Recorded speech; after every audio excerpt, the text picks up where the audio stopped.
Bonjour à tous, nous te saluons au nom de Jésus.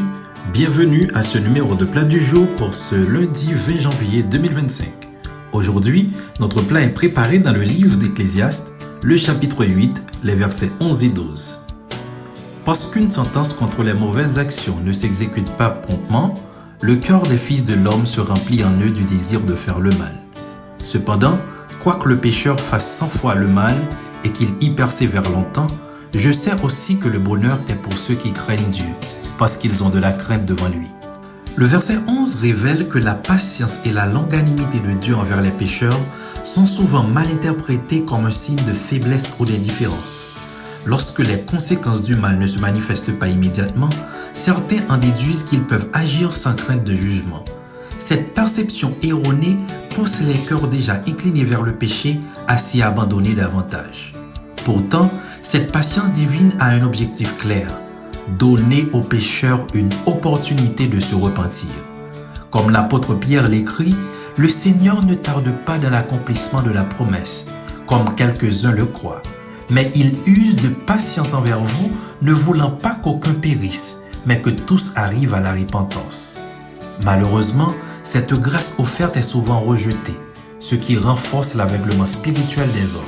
L'observation faite dans le verset 12 sur le pécheur qui fait 100 fois le mal et y persévère longtemps reflète une autre réalité apparente de ce monde. Ceux qui agissent injustement semblent parfois prospérer, jouir de longue vie et de succès.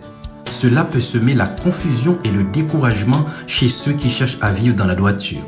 Cependant, cette prospérité apparente est trompeuse et éphémère. Le psalmiste dans le psaume 92 verset 8 nous rappelle que si les méchants croissent comme l'herbe, si tous ceux qui font le mal fleurissent, c'est pour être anéantis à jamais. Le pécheur qui persévère dans le mal est comme un arbre dont les racines pourrissent lentement. Tôt ou tard, il tombera sous le jugement de Dieu. En contraste avec le sort des méchants, le verset 12 souligne une vérité essentielle. Le bonheur est pour ceux qui craignent Dieu parce qu'ils ont de la crainte devant lui. La crainte de Dieu n'est pas une peur servile, mais un profond respect mêlé d'amour et d'adoration pour sa sainteté et sa souveraineté. Cette crainte inspire une vie de soumission à sa volonté, une obéissance sincère et une confiance totale en ses promesses. Ceux qui craignent Dieu jouissent d'un bonheur durable, non pas parce qu'ils sont exempts d'épreuves, mais parce qu'ils vivent en paix avec Dieu. Comme il est écrit dans le psaume 34, verset 9, « Craignez l'Éternel, vous ses saints, car rien ne manque à ceux qui le craignent. » Ces versets exhortent à ne pas se laisser tromper par l'apparente impunité des méchants ni par les délais du jugement divin. Ils rappellent que Dieu est juste et qu'aucune action ne lui échappe. La patience de Dieu ne doit pas être une excuse pour persévérer dans le péché, mais une opportunité pour se repentir. Pour les justes, ces paroles sont une invitation à persévérer dans la foi, sachant que le bonheur véritable ne se trouve pas dans les plaisirs éphémères du monde, mais dans la communion avec Dieu. En conclusion, bien que le mal semble parfois triompher, la justice divine finira par s'accomplir. Ce texte nous enseigne à aligner nos vies sur les voies de Dieu, à vivre dans la crainte respectueuse de l'Éternel et à rejeter toute tentation d'envier ou d'imiter les méchants. Et à tous ceux qui font le mal et qui persistent dans leur péché, dans leur méchanceté, sachez que Dieu vous aime et que sa patience est une opportunité pour que vous vous repentiez. Si vous pouvez écouter ma voix aujourd'hui, estimez-vous bienheureux et appréciez combien la miséricorde de Dieu est grande en votre faveur. Repentez-vous, renoncez à vos mauvaises voies. Vous n'êtes pas trop sale, vous n'êtes pas trop pécheur.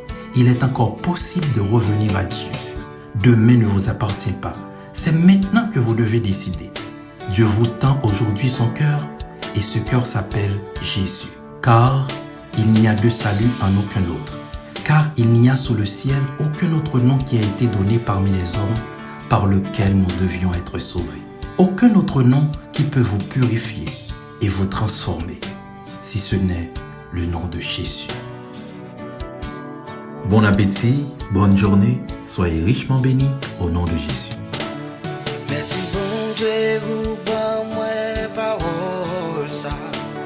L'aime décourager, libre moi force. L'aime grand l'aime moi soif, moi supporter. Parole ça qui beauté il la donne. T'as plus pas qui Pour pas prendre rendez-vous avec moi. Ça me pas gêne,